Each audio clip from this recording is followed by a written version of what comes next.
আমরা কিন্তু বারবার একটা কথা বলেছি যে ফ্যাসিস্ট সরকারের কথা বলতে বলতে নিজেরা যেন ফ্যাসিস্ট না হয়ে যায়। আজকে এই সরকার আজকে প্রায় কত মাস, 10 মাসের মতো হয়ে গেল, প্রায় 11 মাস এখন পর্যন্ত স্বৈরাচারের দোসরদের সকলের বিচার করতে পারেন নাই, একজনেরও না। আবার হত্যাকারীদের গ্রেফতার করেন নাই। বহু লোক পালিয়ে গেল, আরামের সঙ্গে দেশ ছেড়ে পালিয়ে গেল বহু লোক। অল্প লোক ধরা পড়েছে, তাদেরও বিচার করতেছেন না।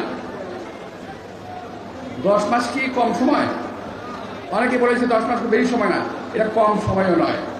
10 মাসে একজন মা তার বাচ্চাকে প্রসব করেন, গর্ভবতী মা শিশুর জন্ম দেন, আর আপনারা একটা নতুন বন্দোবস্তের জন্ম দিতে পারলেন না। পেরেছেন অবশ্যই, শহীদদের রক্তের বিনিময়ে আজকে কি পেরেছি আমরা? অনেকে আমরা টাকার কুমির হয়েছে। যাদের ঘরে একসময় খাওয়া ছিল না, তারা কিছু খাওয়া পাচ্ছি।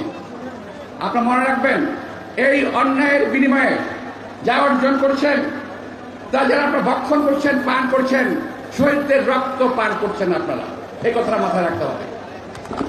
প্রিয় ভাইয়েরা, এই সরকারের বিশিষ্ট নেতৃবৃন্দ, এই সরকারের বিশিষ্ট উপদেষ্টাবৃন্দ, তারা বিভিন্নভাবে চিন্তা ভাবনা করছে। কি আর বলবো, কার কথা বলবো, লাভ নাই। এই সরকারের মাথা থেকে নিচ পর্যন্ত পৌঁছে গিয়েছে। এখন পর্যন্ত যারা, আমি বলছি যে আজকে আমি একটু বোধহয় ভুল করলাম, আমি ধারণা করেছিলাম এই সরকার বোধহয় সরকার, ধারণা করেছিলাম, সরি। তো হ্যাঁ, অবস্থা দৃষ্টি মনে হয় এই সরকার বোধহয় এনসিপি সরকার। কি মনে হয় আপনাদের?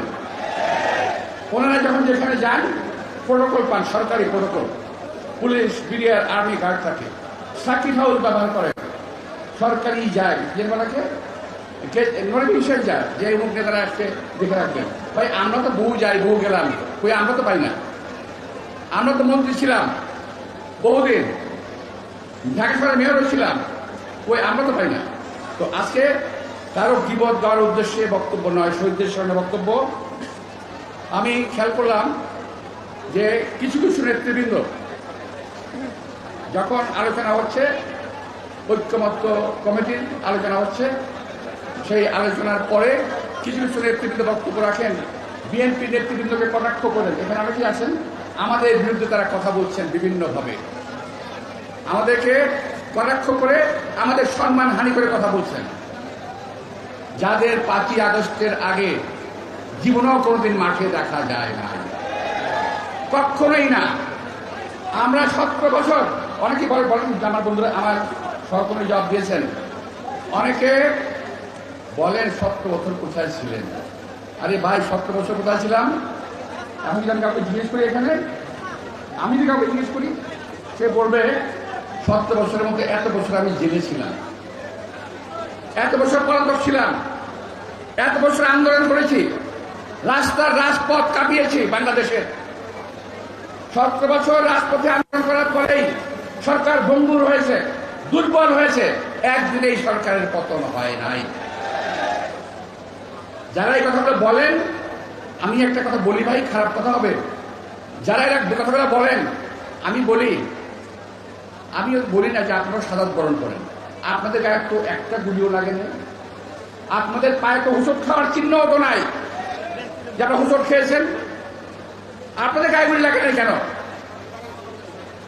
আপনার সহি সালামত রইলেন, এতগুলো শহীদ হলো, তাদের বিচারও করতেছেন না। আবার তাদের এক বোন বলে গিয়েছে এখানে পরিষ্কার ভাষায় যে তাদের খোঁজ খবর নেওয়া হচ্ছে না। শহীদ কি শুধু খবর কয়েকজন লোক হয়েছিল?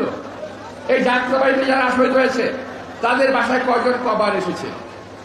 যদি সরকার ওদের সাহায্য করতে না পারেন, পরিষ্কার করে বলে দেন বিএনপি নয়, বিএনপির বহু নেতা কর্মী প্রস্তুত আছে তার দায়িত্ব নেওয়ার জন্য, বহু নেতা কর্মী প্রস্তুত আছে তার দায়িত্ব নেওয়ার জন্য। সুতরাং সব শহীদদেরকে এক চোখে দেখতে হবে।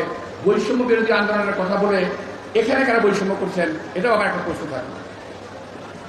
বিশেষ বিশেষ বাড়িতে যাবেন, বিশেষ বিশেষ প্রফেশনের কথা বলবেন, আর কার কাছে যাবেন, এত হয় না। প্রিয় ভাইরা, আজকে আমি নির্বাচন নিয়ে যেটি কথা বলতে চাই, এটাও এই আন্দোলনের ফসল। নির্বাচনের কথা আমরা প্রথম থেকে বলে আসছি, নতুন কিছু নয়। তখন থেকে আপনারা বলছেন নির্বাচন করা যাবে না। আরে নির্বাচন করা ছাড়া দেশ চালাবেন কিভাবে? আমি তো বুঝতে পারি না। নির্বাচন নিয়ে তো কোনো বেশি কেন আমি বুঝতে পারি না। আমি একটা জিনিস বুঝতে পারি, জাস্টিস ডিলেড, জাস্টিস ডিনাইড। অর্থাৎ বিচারক যদি দেরি করে বুঝতে হবে বিচারক রায় ভালো দেবে না। এটা হলো এটা বুঝতে পারি আমরা। তো আর দেরি করেন না। আমরা জানি দিন ঘোষণা দেবেন, তারিখ ঘোষণা দেবেন, এর পিছনে আপনাদের আবার কোন ষড়যন্ত্র তত্ত্ব লুকিয়ে আছে আল্লাহই বলতে পারবে। এটা আমার কিন্তু আর কারণ না হোক, আমি অনেক সন্দেহ করি।